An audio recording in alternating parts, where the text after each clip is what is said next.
Good morning, everybody, and welcome to the Committee of the Whole for Thursday, November 9th, 2023. I'd like to call this meeting to order and acknowledge that the Sunshine Coast Regional District is located within the territories of the Seashelt and Squamish Nations. Directors, we have an agenda in front of us today. Is there anything to add, amend, or remove before we adopt? If not, I'll look for a motion to adopt, please. Moved and seconded. All those in favor? And that's carried. And with that, I'm going to turn over chair of the meeting to my vice chair, Director Bax, because we've got two meetings 2 days in a row here. So he's going to take this one. Over to you. Thank you, Director Toth. I see that there's no presentations or delegations in today's agenda, so I'm going to look for a motion to accept all the reports. Motion. All in favor? Carried. We're going to move on to item number 2, meeting schedule. And we have a staff member to introduce that. Good morning, Chair. This morning we are bringing forward the 2024 meeting schedule. This is an annual report that comes forward every year in accordance with the board's procedure bylaw, and staff are not recommending any substantial changes to the schedule for 2024, so it's before you for your consideration of adoption. Do we have any questions? Director Toth. Thank you, Chair. Can't find the button. I wonder, for discussion, what the committee feels about moving the start time of board back or up to 1 o'clock. We find as we're getting smoother and better and faster at these things, we're ending up with bigger gaps between the end of our morning meeting and then the board meetings in the afternoon. And, as we've talked about in the past, we can always start late. We can never start early. So yeah, I would be interested in moving the start time up to 1 o'clock, but I'd like to know what other directors think about it. Thanks. The chair recognizes Director White. I agree with that proposal to move it to 1 o'clock. As Director Toth said, you can always start a meeting late. You can't start it early if you have a lot of time in the middle of the day. We've been following that rule very well at the town of Gibsons, and it's working well. Sometimes we end up starting meetings a bit late if we've got a meeting right before it that goes overtime, but it really helps to move things along, especially for staff and staff's time in waiting between meetings or having to wait overtime after a meeting. I'd also just like to point out, just in my experience of chairing over the years and working with different people in their schedules, I've always found it's really important to pay a lot of attention to people who have who are trying to balance work and balance family, and if anyone, and that includes staff too. So fortunately for me, these days my kids are a bit older and I don't need to pick them up from school at 3 to 4 o'clock, but for other people on the board, I recognize it might be those kind of work commitments or family commitments are important, and I'd rather try to accommodate those than my schedule or anyone else's. I think that needs to be paramount. Director McMahon. Yes, just 2 points. First is that if we have lunch and learns, starting at 1 would severely constrain our lunch and learns because they generally take an hour. And they're a really good educational opportunity for the board. And the other point I wanted to make is that I would like to hear from staff as to whether that would create any issues with getting items from committee to board. Thank you. Thank you for the question. So certainly we do require some time between the committee and board meetings when late items are going forward. Ideally, best practice is to try and avoid that scenario, but from staff's perspective, if the board feels they can be efficient with their business and that an hour leaves enough time, we're prepared to amend the meeting schedule as the board desires.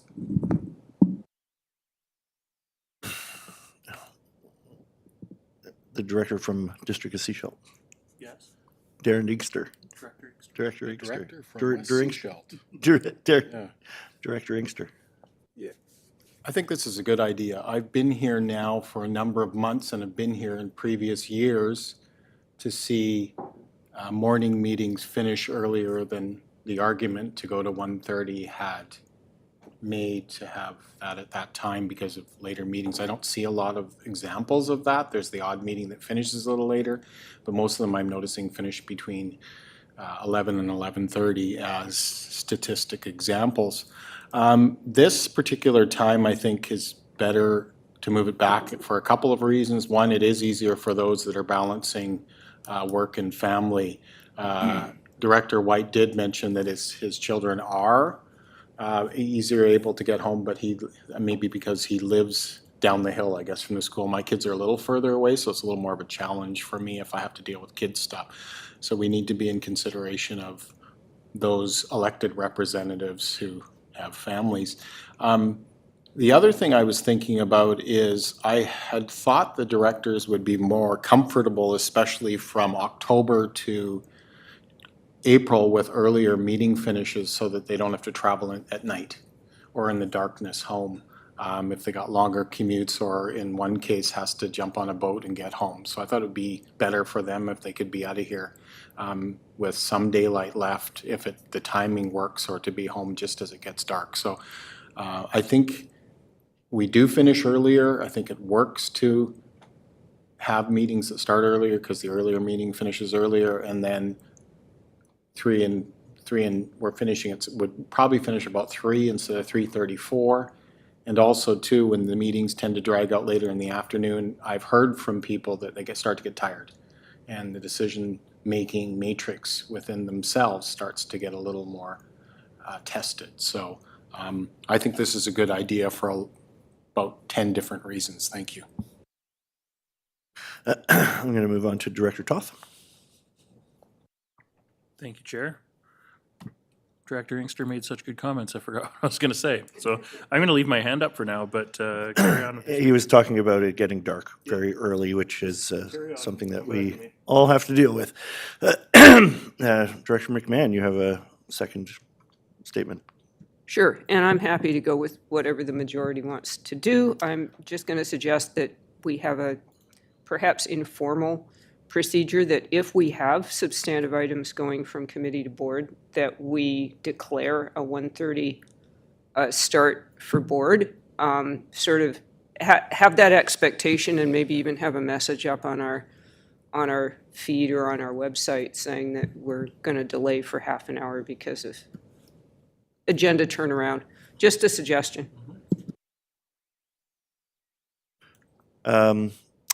Director Lee, you haven't spoken on this yet.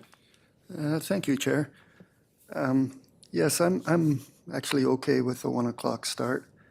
I think we're getting much better at dealing with issues that are not last minute and have to go to board, which is one of the complications, but I'm seeing less and less of that now.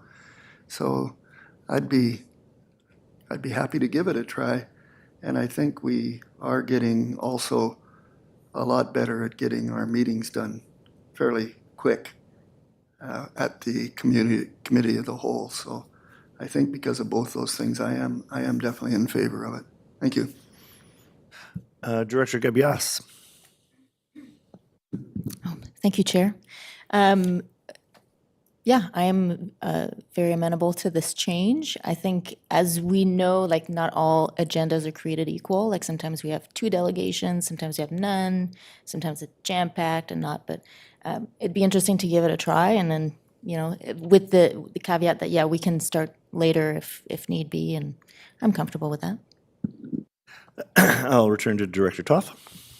Thank you, Chair. I remembered what I was going to say, which was that I think it's incumbent upon the committee chairs to recognize the items that are needing to go to board. Like, I know if I'm getting a contract award coming to committee that needs to go to board in the afternoon, I'm just pushing it to board.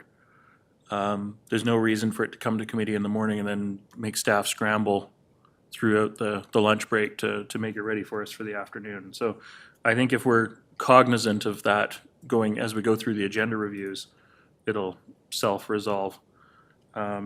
With that, I guess we need a motion to amend this schedule, looking at the corporate officer. Go ahead, Corporate Officer. Yes, so should the board wish to amend the start time of the meeting, my recommendation would be that you adopt the schedule by amending the start time of regular board meetings to 1 PM. So I'd like moved. to move that recommendation. That's why I was on the list, so. Sorry, I'm going to go to Director White. You I have was going to move that motion. Okay. We have a seconder. Do we have more discussion on the motion? All right, I'll call the question. All in favor? That passes. Moving on to the next item on the agenda. It would be, Annex B. Plan for Community Greenhouse Gas Emissions Inventory. And we have a staff member, Ralph Shea, to introduce that. Thank you. Thank you, Chair Bax. This report picks up an old directive from the board to do another community emissions inventory. And there's a recommended option here to use an inventory that will be developed by an NGO in the community at no cost, thus freeing up some staff time. Staff are happy to take any questions from the board at this time. Thank you. All right, we'll go to Director McMahon. Yes, well, this in general seems like a real good idea. My CETA Sky is doing a good job. If they collect the data, do they own the data? Or do we all own it? Or is it free, open source data? What's the situation? Thank you, Chair. The data is mostly exists in publicly available data sets that we all have access to. And staff have a positive working relationship with My Sea to Sky as well as Community Energy Association, which we are a member of, which is doing the actual number crunching for the inventories. So I don't foresee any cost associated with getting data down the road. Director Stanford, you have a question. Yes, I'm in favor of this. One of the advantages of My Sea to Sky is their ability to synthesize data into a very relatable form. I think they are particularly good at that public interface. And we can use that and build on the information they provide, because it is quite dry, the stats often, and they have the ability to make it interesting. So apart from it being a good deal for us, I think they're also particularly good at the communication side of it. Director Toth. Thank you, Chair. I'd like to move the recommendation number 2 as presented on page 17.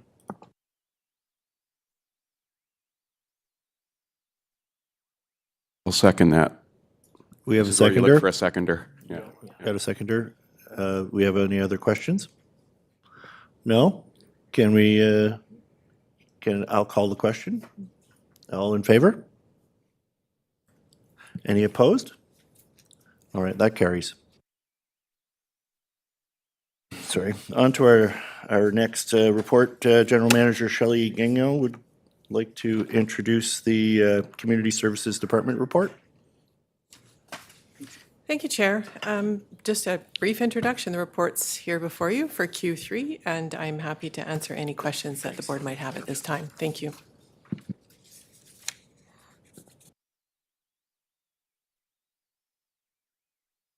Do we have any questions for our General Manager on this report? I recognize Director Gabiasa. Thank you, Chair. Just got right before Director Stanford. I have a question about invasive species. management. And I'm wondering if the SCRD is working with community groups. I know there's a lot of appetite in the community to help with that. And I'm wondering if the SCRD is working with the community groups, if there's a plan to do it. Any information would be great.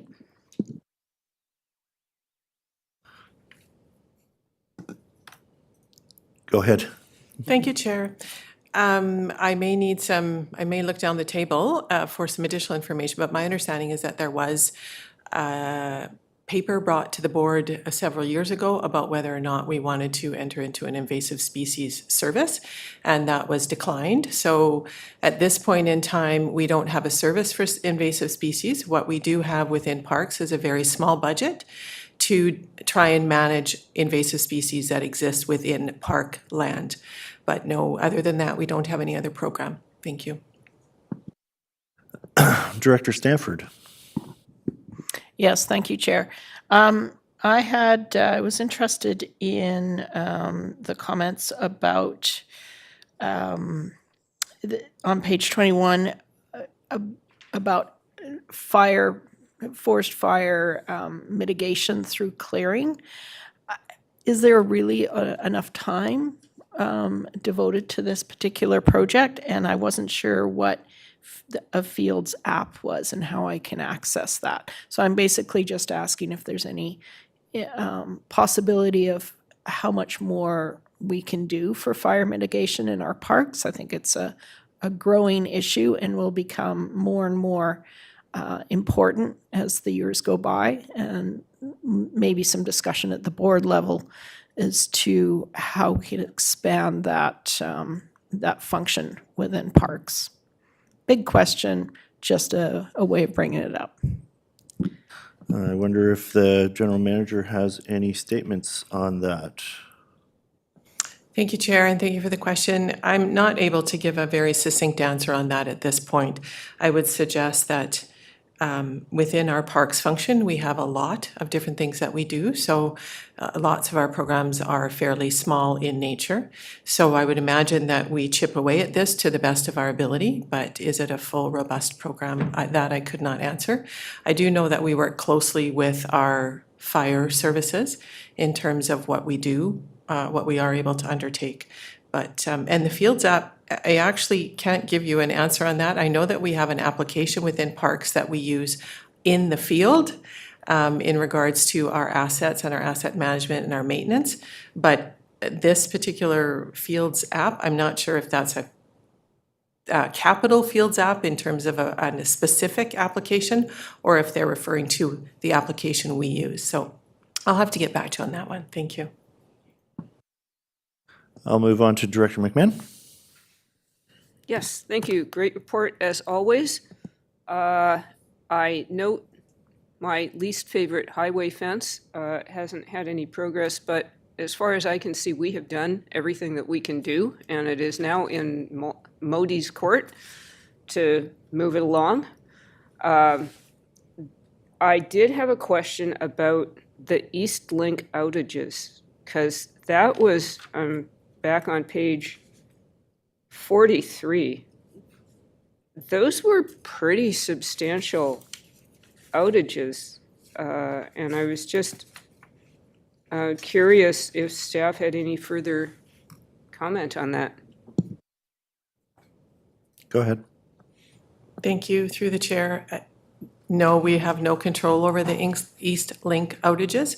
And when they happen, they obviously impact our ability to run our software systems. And so we think it's important to note these because it is a service impact, which is why they're in our quarterly reports, but they are beyond our control. Thank you. Director Lee, you have a question. Yes, thank you, Chair. I was on the bottom of page 23, and it's about the park signs, standards, and strategy. I'm interested in the strategy that we could put in place for our parks, such as not just putting a sign at the park, but also some wayfinding signs saying there is some down this road. I guess that's all part of a strategy, though, and will that be included in the strategy that's mentioned here? Thank you, Chair, and thank you for raising the question. So certainly at the beginning of 2023, it was our intent to try and develop a strategy that would outline the types of signs that we would want throughout the park, starting from the park entrance sign right through to wayfinding signage or interpretive signage within our parks. We have not progressed very far in that as we continue to be plagued by staff shortages within our parks area. But that is the intent, is that we would have a strategy that we could bring back to the board to adopt for our parks. And different parks might have different strategies depending on the classification of that park. So a regional park might have a more robust sign strategy attached to it versus a smaller neighborhood park. But once we have that strategy, that would then enable us to begin to look at how we could implement it on a consistent basis throughout our park system. Because I would suggest we're a little bit of a hit or a miss. There was quite a movement probably about 5 years ago, and we put in a lot of new signs, but that was a one-time budget, and it sort of has dwindled out since that point in time. So that is the intent with that particular strategy that will most likely carry into 2024. Thank you. Thank you for your answer. I'm going to move on to Director Stanford. Thank you, Chair. On page 40, it was really concerning to see that we are continually short on lifeguards. I'd like to know how short we are, how many people we need to still hire. And just a general comment, the importance of swimming classes for our population. We live on the ocean. Our kids do really need this program. And I know it's really challenging to get the right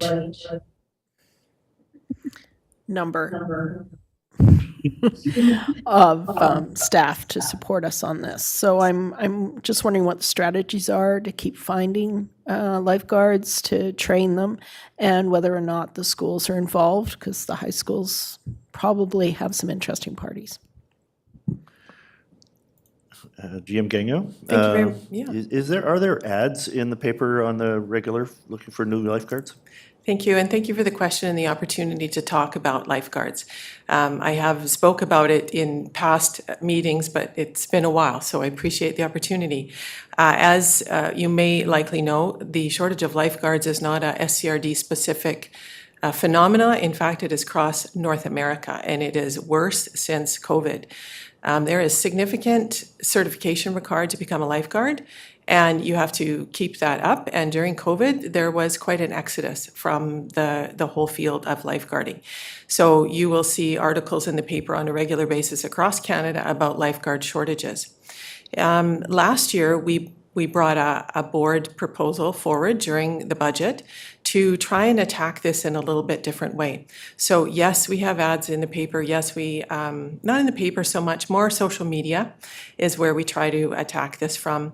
We did quite a campaign last year in terms of a social media campaign and in our facilities around trying to attract lifeguards of all ages. And that was sort of successful.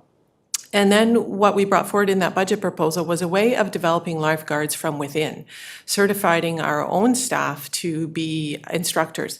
And so we are quite a ways through that. That does require certification of our staff to be certified instructors, and that's taken some time. But we have, I believe, 1, if not 2, fully certified aquatic instructors. And that enables us to deliver the lifeguard programs at our own leisure instead of being reliant on Life Saving Society to provide those sessions for us. So that is one step that we've taken, and we've got our aquatic instructors now certified, and we are going to start offering those courses. I believe in the report we actually have offered one of them, but it takes time to certify as a lifeguard. It just doesn't happen in one course. It's a series of courses over a series of months. When we talk about how many, that is a loaded question, because I might be able to hire one lifeguard that can work 35 hours a week. I can hire another lifeguard that can work 3, but only every other week. So it's really a question of trying to get a large enough pool that we can fill the shifts that we need. And lifeguards ebb and flow. We have a lot of high school students that come in and out, or university students that come in and out of of the ability to be able to fill shifts. So it's a constant juggling. And yes, we work very closely with the high schools in terms of even trying to see if we can get it offered as a for credit type of session. So we're on it. We're doing the very best we can, but it is not just an SCRD issue. It's an issue across the country, and there's many areas that have had to shut down or severely decrease the service level in pools because they just can't fill their shifts. Thank you for your answer. I think this lifeguard, the training program that we've initiated is a real win for us, and I look forward to it doing the job that it takes time to do. I'm going to move on to Director McMahon. Thank you. It was great to see the custom transit review consultation launched. So I look forward to seeing the results of that. I note on page 58 the on-time performance of our transit service is not probably what we could wish it to be. But having been stuck twice in the last couple of weeks when an accident shut the entire highway down, I can kind of understand the challenges quite apart from our chaotic BC Ferries situation. So I guess I can only commiserate because I don't think we have full control over the consideration of on-time performance. I don't know if there's any observations from staff on that. Thanks. Are there any observations from staff on that issue? Thank you, Chair. Director McMahon is correct. A lot of these on-time performance are out of our control because of the highway and the ferry. But certainly some were within our control, and so I know that's an area that transit is looking at and trying to improve. But we did just have our recent transit operation review from BC Transit, and that will be reported on in Q4. But it was very good, and in general, BC Transit and our transit systems were operating at a very high level, 100%, almost 100% service, being able to retain our service levels. So that's probably the most important thing, but unfortunately, we do get tied up on the highway the odd time. Thank you.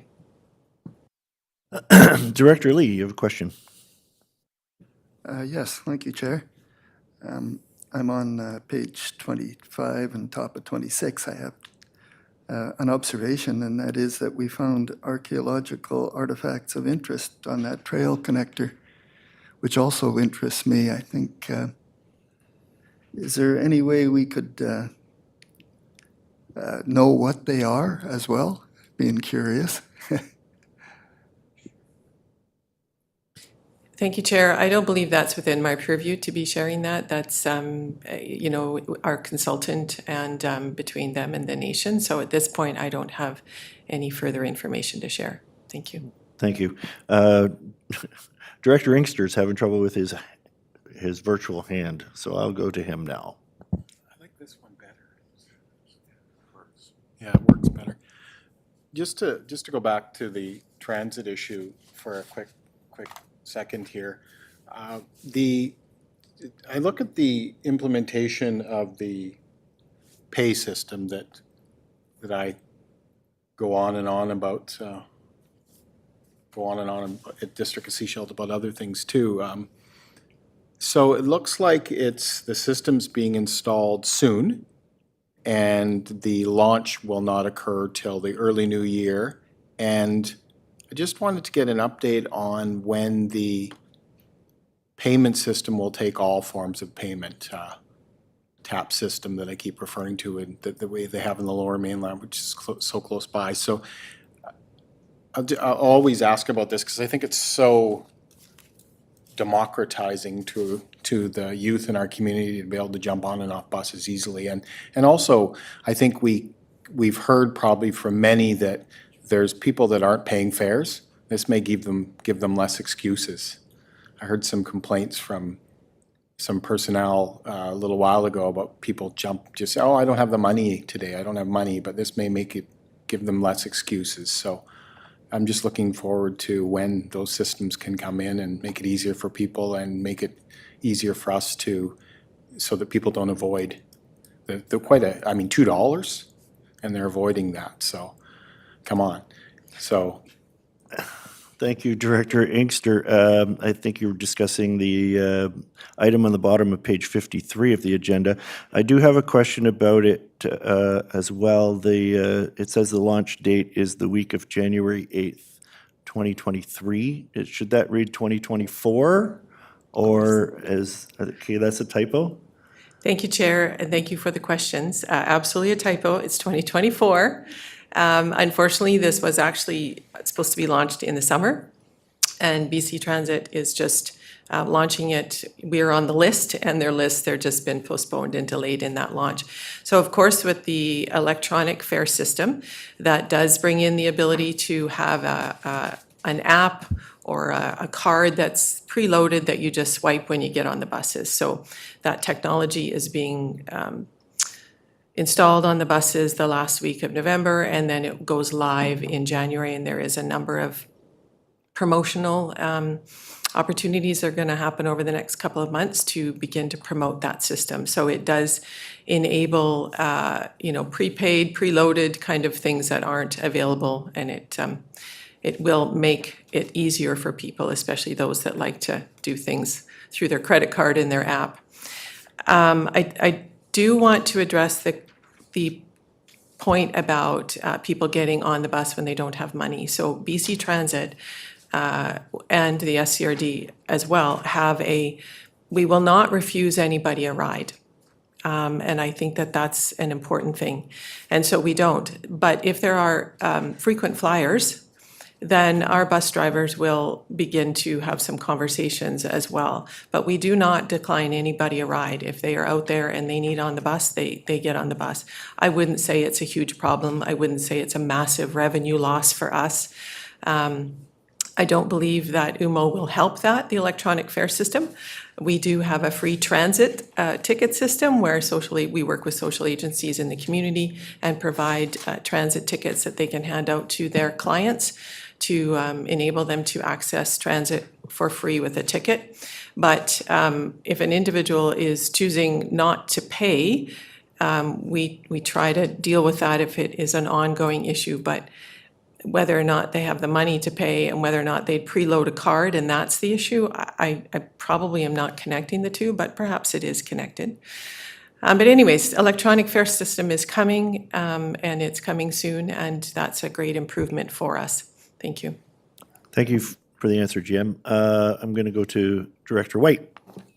I just wanted to follow up on that to promote our social equity lens in our draft strategic plan. I think it's a really classic example of the organization being able to consider that lens, and if there are some personnel complaining to directors about people chronically not paying for the bus, I mean, I think there's a good conversation to be had there that our GM has raised, and it's a really it's kind of the classic piece of like how our organization considers social equity of people getting on the bus who may not be able to. And I know it stresses people out, working with some vulnerable individuals who sometimes come to Gibson's to just get shelter for the night and have to get back to Seashelt. I've heard that side of it, of them being stressed and going from place to place, trying to find a bus ticket back. And sometimes the agencies don't have them because it's great that we offer tickets to community services to distribute to other agencies, but unfortunately the demand is higher than the supply. So it's great to hear from the GM that we are considerate of people's circumstances. I didn't quite hear a question there, but I'll go on to Director Stanford. Yeah, without belaboring it too much, as a transit user, consistent transit user, we do watch, I do see people getting on, and it isn't a huge problem that I can see. And the drivers are very respectful, and it's often teenagers. So it's just one of those things. And it's not just SCRD area, it's also Vancouver. They have the same policy. I'm going to move on to Director Lee. You have something to say about this subject? Nope, different subject, so I've been Excellent. moving my hand up here. I'm assuming we're finished with it. Yes? Okay. I had a follow-up comment on the archaeological artifacts in that I bring it up because it shows just exactly. Oh. It shows how important it is to do those PFRs, and the fact that artifacts can be found anywhere here on our coast. And I think this is an example of a success to me. And then I have one more comment, and that is the staff-to-staff meetings that you've been having with Modi. I'm very interested in them.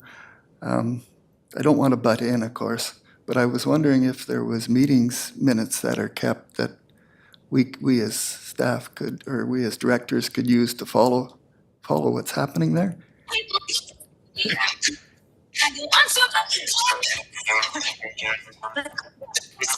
Shake it off.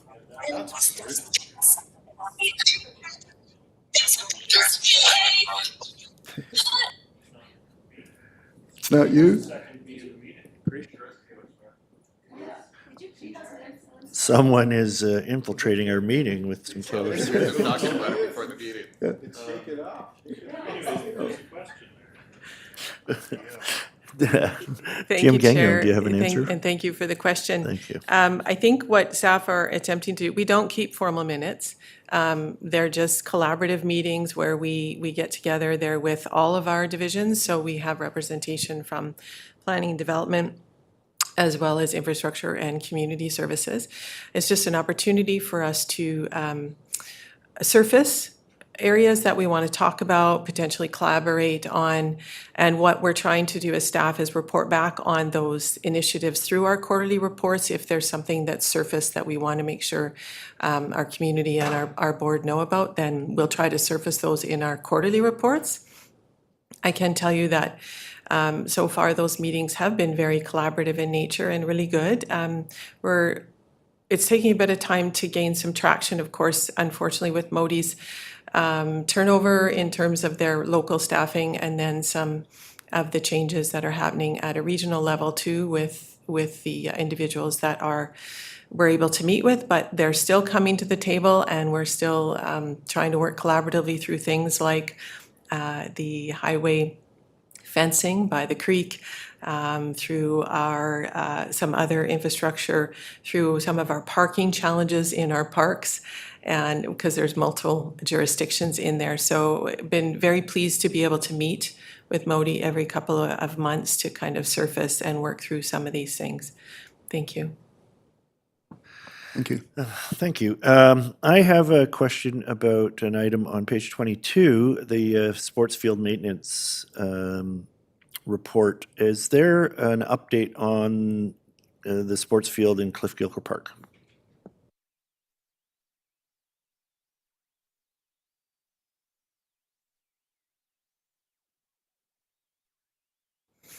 Sorry, Chair, can you just repeat that again in terms of specifically what you're asking for an update on? Specifically, the sports field in Cliff Gilchrist Park, is it still closed? Has it opened? What's the condition of the field? Thank you.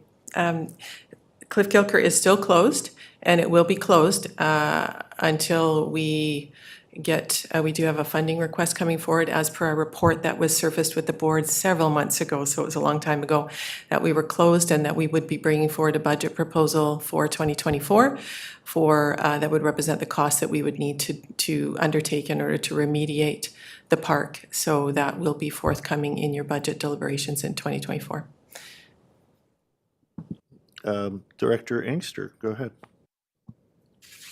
Thanks for, as I said to you off to the side here, Director Baxt, I'm glad you you keep talking about that, and I hope you keep talking about that park, and staff's obviously got a solution with some funding.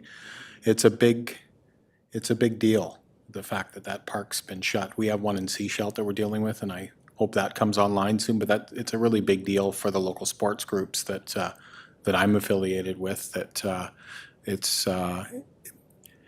that and Connor, and it's good that Brothers is become a very good park recently, but that and Connor were the two key regional district parks for many years, and people liked them because of the trees around them, so there was shade and that for sporting events. Connor as well has the shade, so with one of them going offline on the coast, it's caused an issue with those that like the shade and the use of the fields, and it's a big field too, so you could do a number of games from different sports on it.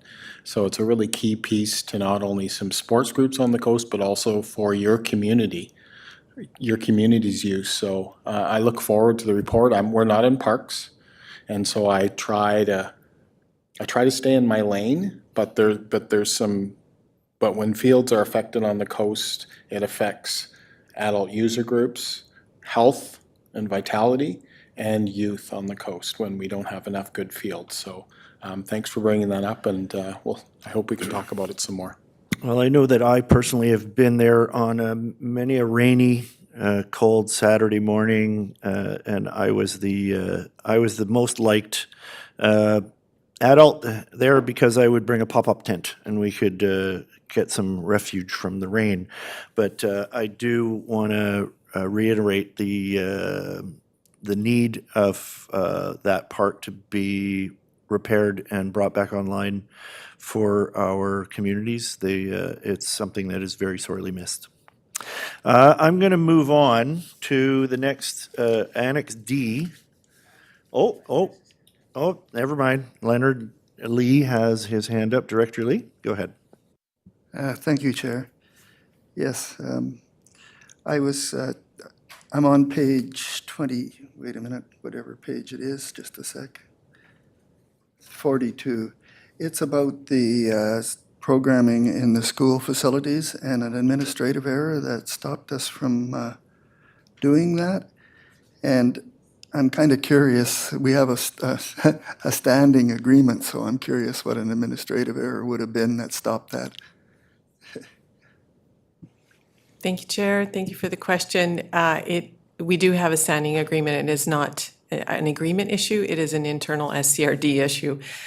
In the budget proposal that came forward last year, in the detail, there were detail about budget lines for us to be able to run programs. So the staffing that we needed, or the contracted staffing that we needed to run the program, the revenue recognition, those are line items that needed to be built into the financial plan. Unfortunately, in the craziness of the financial planning and the timelines around budget, and we had new staff involved last year as well, some of those line items got missed. And so they didn't get built into the budget, which meant that I didn't have a budget to be able to actually operate those programs. So it was just an administrative oversight that we will make sure that we address in this upcoming budget.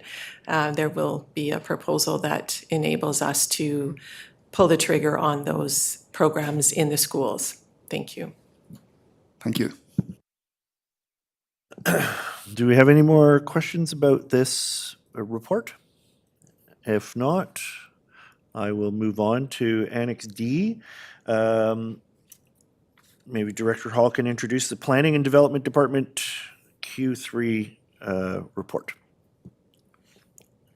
Acting CAO / GM Hall. Thank you, Chair. Staff are pleased to present this quarterly report, and if directors have questions on the material, I'll do my best to provide any further answers or information. Thank you. Director McMahon. I was delighted to see on page 65 that we have a new senior planner coming on board. When will our new planner start? Thank you, through the chair. Thank you for the question. I believe November 20th is the scheduled start date. Well, that was a quick answer. There we go. Director White. Yeah, I can't find the page number now, but there was oh, maybe there it is, 64, I think it is, about regional planning and the work to continue to coordinate and respond to referrals from BCTS. In the case of the Mount Elphinstone recent Mount Elphinstone work and the hydrological study, the town of Gibsons is doing work to respond to that referral simultaneously, and I'm wondering if there's some coordination there, especially since this is regional planning, and presumably we're paying. It appears we might be paying twice for the same work, which is always something we should avoid and we should coordinate. I'm hoping there is.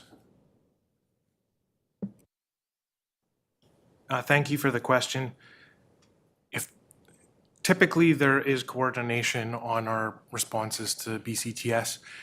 I know there was a fairly recent referral of new hydrological information, so I can't decisively say that there's coordinated work happening on that already, but if it hasn't started yet, it will. Thank you. You have a follow-up? I'll just quickly follow up. We've already got a report back from a consultant even on that, so it would definitely be good to check in and share information. Director McMahon. Yes, I see that we continue to have complicated bylaw files, but I really appreciate the photos. We're getting more photos in these reports now, and they're really nice. So like page 94, bottom of page 94, great stuff. Unfortunately, I'm sure there are tales that could be told if we could tell them. Sadly, we cannot tell them. But I hope that many of these complex bylaw files can be resolved over the next year.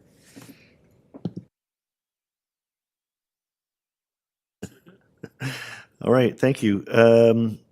I was just going to say that I really like the reports on what the fire departments are doing. I was looking at the planning department reports, and I got the impression that a lot of the work peaked during the COVID pandemic, and it seems like the numbers are coming down a little bit in the amount of hours that the questions that are coming forward and the permits that are being. Are there more or less permits being given out this year than in previous years?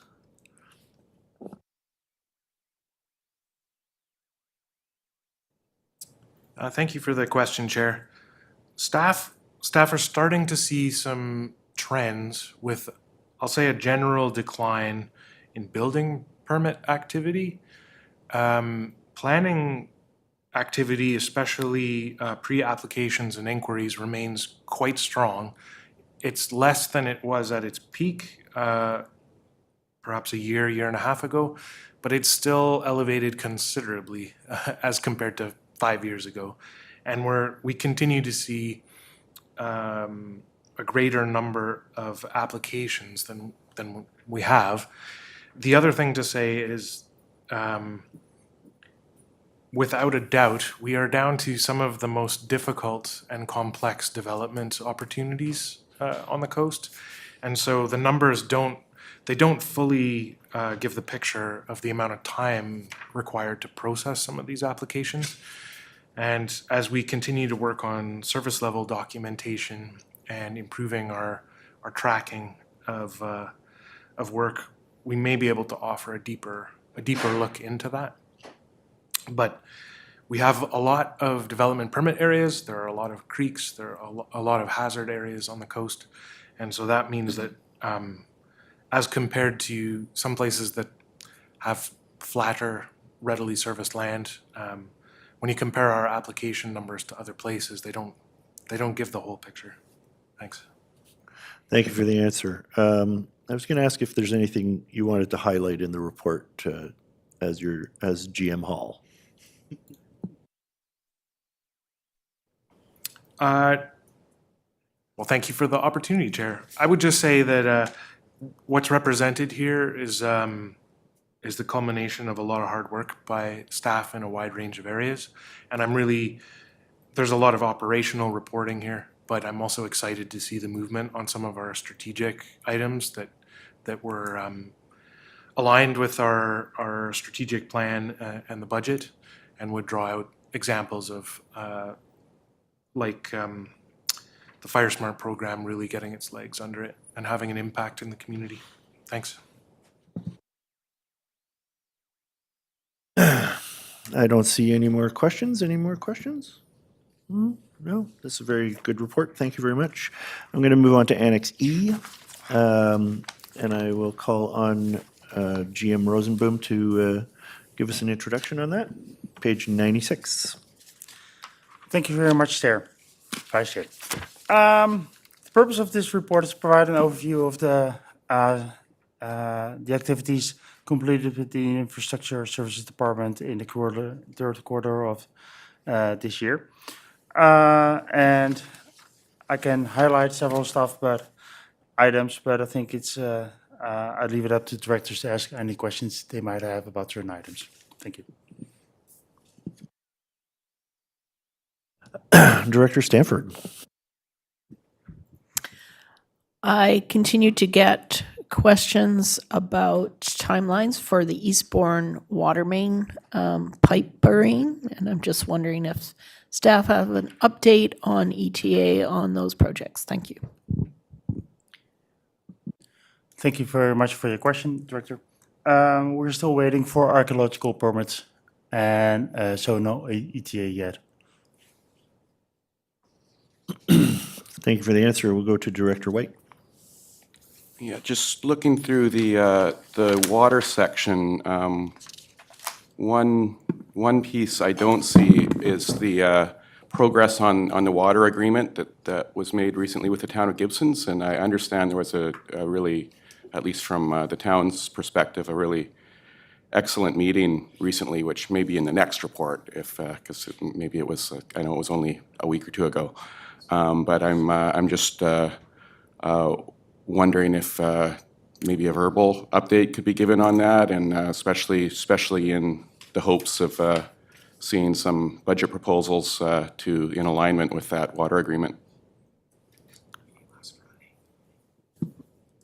Thank you very much for the question. Yes, we will include the agreement with the town of Gibson's update in future reports.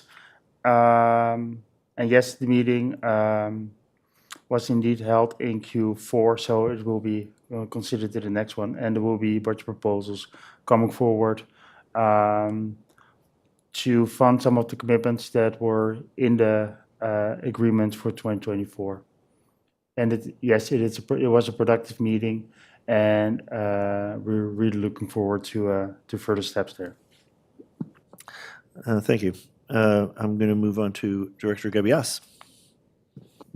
Thank you, Chair. I'm getting some questions from the users, the Square Bay wastewater plant users, and trying to wrap my head around it. I'm wondering if staff could give me a bit of a kind of a plan of attack or like a timeline as to what we can expect for this coming year, especially in relationship to the study.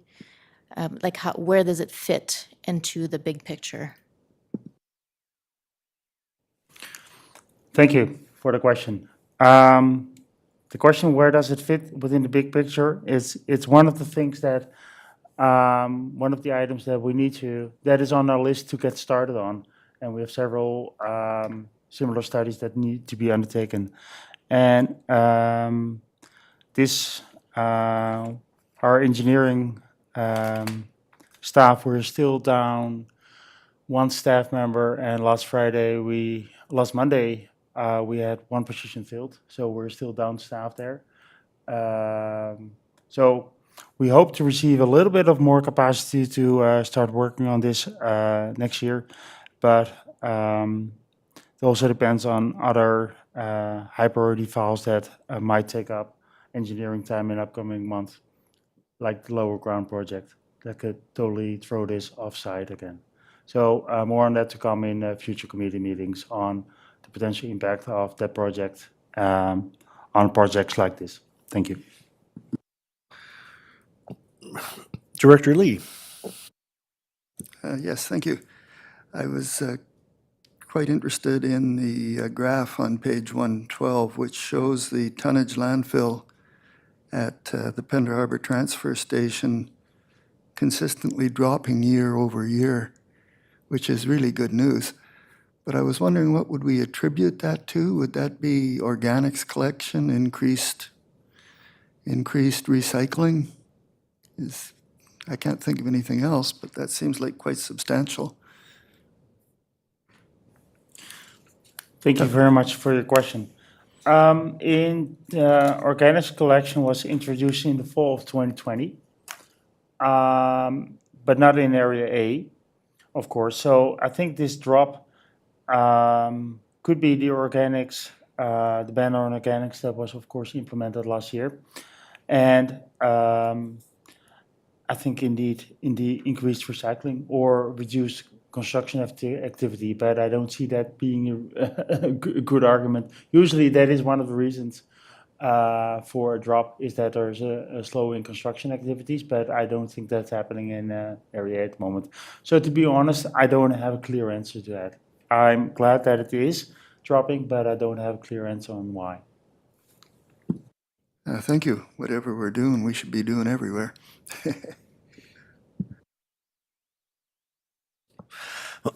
Well, we've come to the end of our regular agenda.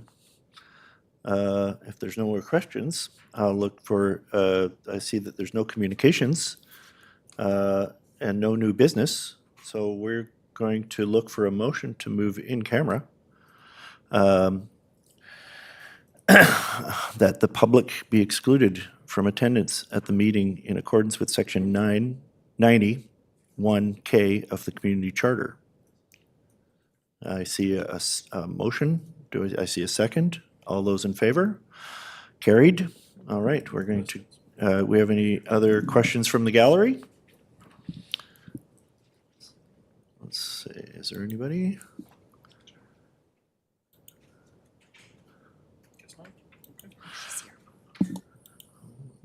I see no questions from the gallery, so we will move to in camera. Thank you. And we'll take a 5-minute break.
Thank you for being here today. I'm going to call for, what are we doing again? A motion to adjourn. I see a motion, I see a second. All in favor? Adjourned. Any other? No, that's it. That's it. Thank you very much. That's all, folks. Thank you very much.